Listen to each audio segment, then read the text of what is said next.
The climbing season at Mount Everest is likely over this morning. Sherpas on the world's tallest mountain are refusing to rebuild the route destroyed by this avalanche after last month's massive 7.8 earthquake in Nepal. The death toll has risen to more than 7,200 people. But Seth Doane is in Kathmandu with an amazing survival story more than a week after the quake. Seth, good morning.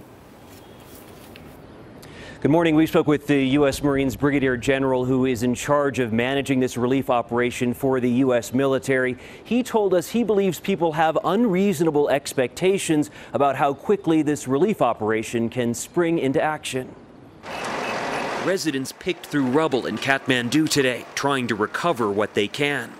40 miles from the capital, unbelievably, this man was rescued. Officials claim he's 101 years old.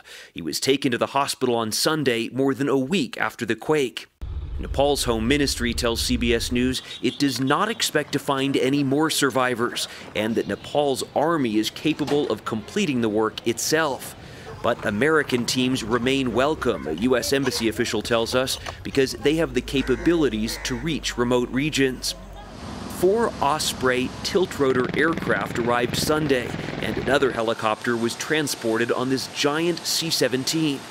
We're going to download these airplanes, and we're going to send them out to the far reaches. Reconnaissance missions were set to start this afternoon. U.S. Marine Brigadier General Paul Kennedy is in charge. What know-how does the U.S. military bring? What are you able to do on the ground that hasn't been done? Okay, so we go into austere environments very quickly with capabilities that we can build an airfield out of nothing. And the international relief community doesn't do that. This drone video reveals the challenge of getting aid into tough terrain. This is probably our worst case scenario because of it's so distant, it's a landlocked country, there's a single point of entry through this international airport. That makes it tough. Even just the runway here in Kathmandu can create its own problem. That is because it is so old and damaged and in need of repair.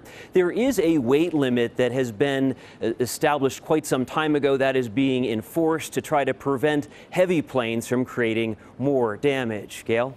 Thank you, Seth.